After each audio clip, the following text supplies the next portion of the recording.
Okay, so welcome po sa ating YouTube channel. Once again, I'm Mr. Secretariat. Ano po? So, para po sa mga bago, so hopefully po ay nakapag-subscribe na po tayo at para naman po sa mga dati na, ano? So, dito po, ayan. So, pag-uusapan po natin hanggang sa promotion. Ano po? Application up to promotion and hopefully ang discussion po natin ay up to retirement. Ano? From appointment to retirement. So, this time, ang pag-uusapan po natin ay ang list of requirements for Master Teacher 1 and Master Teacher 2 for elementary and junior high school. So, ito po ay as per MEC 10, no? MEC Order number 10, series of 1979. So, dahil wala pa pong bagong IRR, ito po yung gagamitin natin pagdating po sa DepEd hiring all over the Philippines. Ano po? Ayan. Kaya kung bago pa lang po kayo sa channel, so please click nyo na ang subscribe button at sabay-sabay po tayong ma-promote sa DepEd. Okay? Para mabilis po tayo, unahin po natin yung summary of points. Ano po?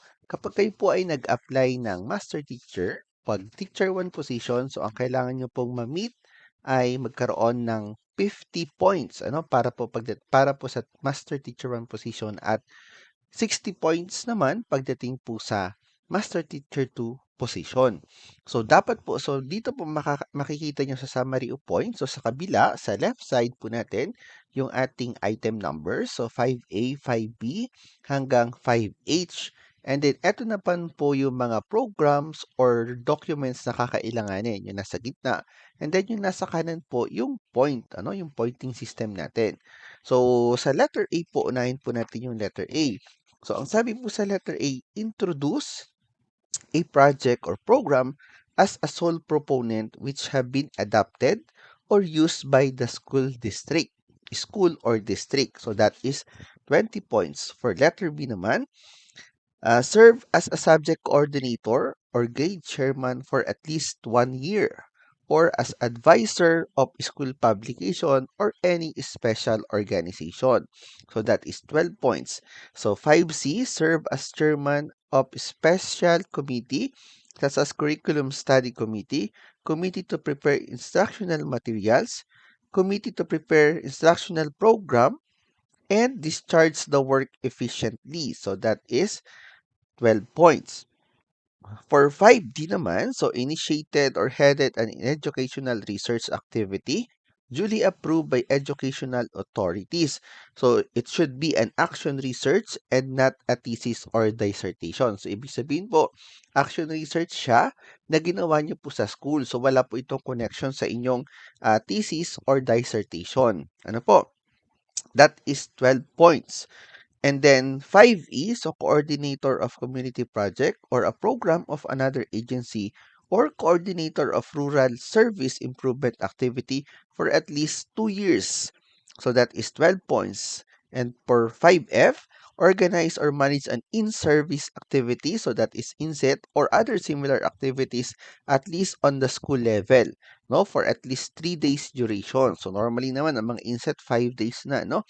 So that is 12 points. So we also have 5G credited with meritorious achievements. So mamaya pag-usapan po natin ano-ano ba yung mga kasama lang sa meritorious achievement. So that is equivalent for 10 points, and 5H yung authorship. Ito yung book with ISSN or ISBN. So that is 10 points. So with a total of 100 points. So again, so dapat po kayo ay maka 50 points kung ang ina-apply nyo po ay Master Teacher 1 at 60 points naman kung ang ina-apply nyo ay Master Teacher. Try po natin yung letter A. So sa letter A po, meron pa po siyang other, So meron po tayong apat na pagpipilian na project.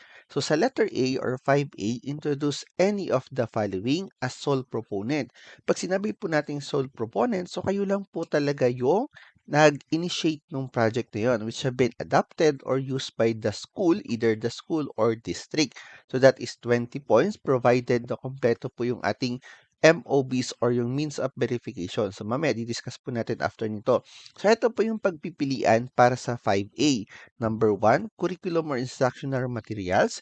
Number 2, effective teaching and strategies. Number 3, simplification of work as in reporting system, record keeping or procedures that resulted in cost reduction. And number four, worthwhile income generating project or IGPs for pupils given recognition by higher officials in the division. So again, ito po yung pagpipilian natin, A1 to 4, ano, para po sa 5A na ating category or item. So pipili lang po tayo diyan, isa lang po diyan, and then bawat isa po diyan dapat po ay may kumpletong MOBs. So ano-ano po yung mga MOBs na kakailanganin? Ito po. Ayan. So nasa 5A pa rin po tayo. So 5A number 1, para po sa curriculum or instructional materials, ito po yung mga MOBs or means of verification. Approved and signed by school head project proposal, copy of curriculum material, summary of the results of its effectiveness, then certification of corroboration, at least three, no, teachers or any corroborators duly certified, and then last po natin, certificate of recognition of either the PSDS or EPS in charge of the school or district and validated to be effective. So that is 5A number. Ayan. So, ito naman po yung mga MOBs na kakailangan natin para sa 5A number 2, effective teaching strategies. So, number 1, signed concept paper. Number 2, certificate of recognition of either the PSDS or EPS in charge of learning area that it has been effective and utilized in the school or district. So, number 3, MOB, certification of corroboration, at least 3 and duly certified, and summary of the results of its effectiveness. Now let's proceed with 5A number 3. And also simplification of work as in reporting system, record keeping, or procedures that resulted in cost reduction. So here are the MOVs, cost benefit analysis, signed concept paper, application of its effectiveness, financial report of its cost effectiveness, certificate of recognition, and duly signed certification or evidence of corroboration. So that is for 5A number 3.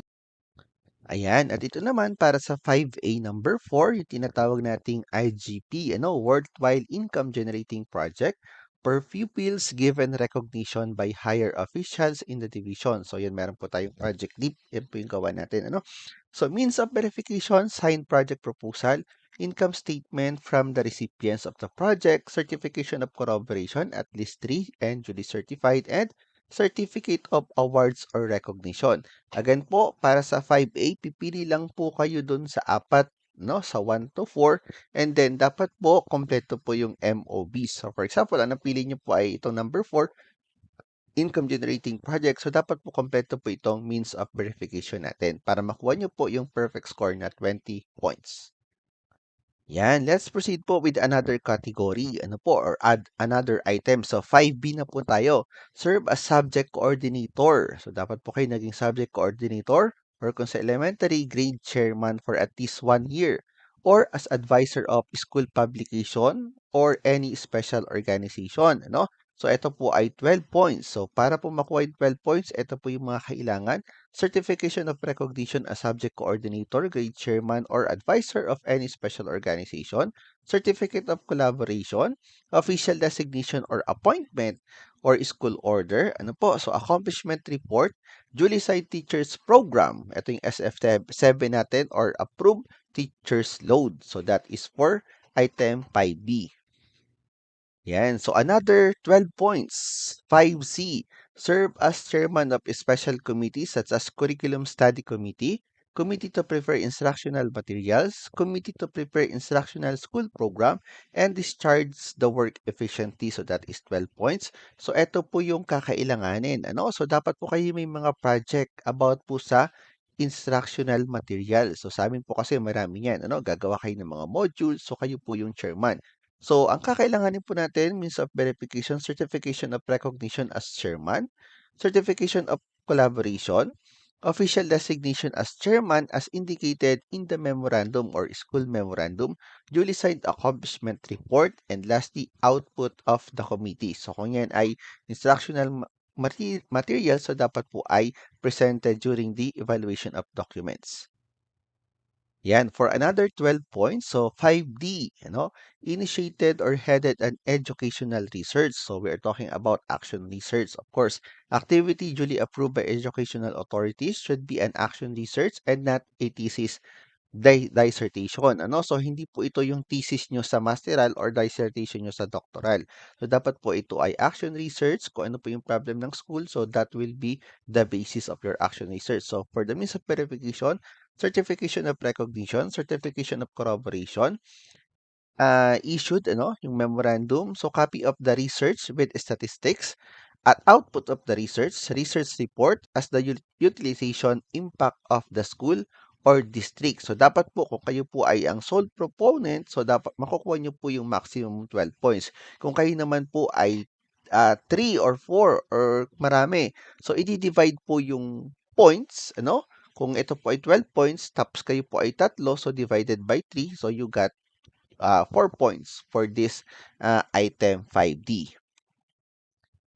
Ayan, for 5E, So this is 12 points. So coordinator of community project or a program of another agency or coordinator of rural service improvement activity for at least 2 years. So dapat po yan. Yan. Pwede rin po yung mga gulayan sa paaralan. Pwede rin po yung mga blood donation.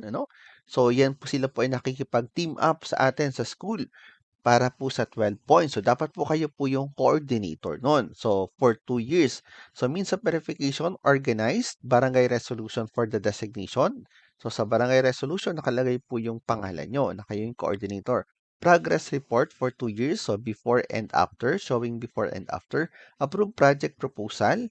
And the impact of the activity, What is the impact of the activity? So, meron po tayong form para dyan. So, kapag kayo po ang chairman, so that is 12 points. Kung kayo naman po ay member lang or participant, so that is 7 points. And another item for 12 points, so 5F, organize or manage an inset or in-service activity or other similar katulad ng LAC, And then, at least on the school level, at least 3 days duration. So, that is 12 points kung kayo po ang nag-organize, kung kayo po ang FASI, ayan. So, means of verification, approved training, LAC design, proposal by the division, kung sinabit po natin sa division. So, memorandum showing the designation as chairman or member. So, sa school lang po, okay na po yan, signed by the school head. Certificate of recognition, of course, after the activity. And then, activity completion report and attendance, katami, etc. So, isama nyo na po yung katami, Normal po yan sa DepEd. Okay, so that is letter F, 5F, 12 po.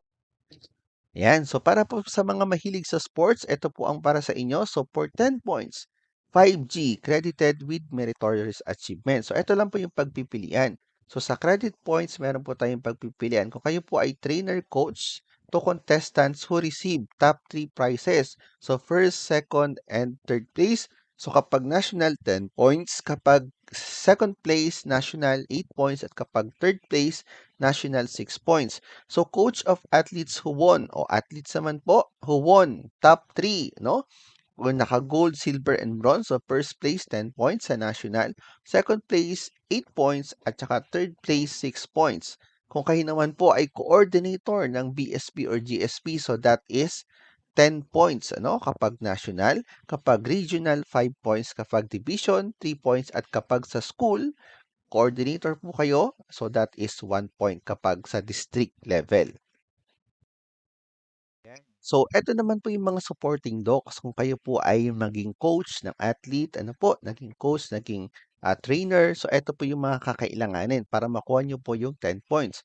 So, number 1, official designation as coach or scout coordinator kung para sa BSP, GSP. Certificate of recognition as winning coach. Certificate of corroboration verification. So, for scout coordinator, duly approved proposal of the scouting activity. So kung ginanap sa school or district, duly signed accomplishment report, district or school memorandum, and certification of authority, So, commendation of authority kung ang nakalagay po dyan, kung nakalagay po dyan or naka-indicate ano yung performance nyo dun sa activity na yon. Yan. At para po sa ating last, yung 5H, yung tinatawag natin na authorship. So this is 10 points. Authorship, 10 points per one book. So kapag book, dapat po ay publish. Kapag article, dapat po ay publish. So ang means of verification, cover page of the book with ISBN showing the name of the author. Kapag kasama din po ang peer-reviewed journals or researches. So kapag po article, 1 point. Ano po? Pag article po, provided meron pong ISSN. So kung kayo po ang sole author ng libro, so that is 10 points, provided it is published. So kung marami naman po kayo, so yung points po ay di-divide sa 1. So 10 points divided by 5, so 2, And then article, 1 point per article, provided they are on education or SPJ. So sa school meron po tayong mga publication, journal sa school. So that is 1 point. So again po, kung bago pa lang po kayo sa ating sa YouTube channel na to, so please subscribe, click the subscribe button. So paki-like na rin po and paki-share po sa ating mga kasamahan, sa mga magiging guro, sa future teachers natin at sa mga gustong ma-promote sa DepEd, So scan lang po ang ating QR code na ito or fill up the link below this video to download the sample files for teaching and non-teaching position for application and for your promotion. So once again, thank you for listening. Kung kayo po may questions, may clarification, i-chat nyo lang po ako dito sa comment section or i-message nyo po ako or i-email. Para sa inyong mga katanungan.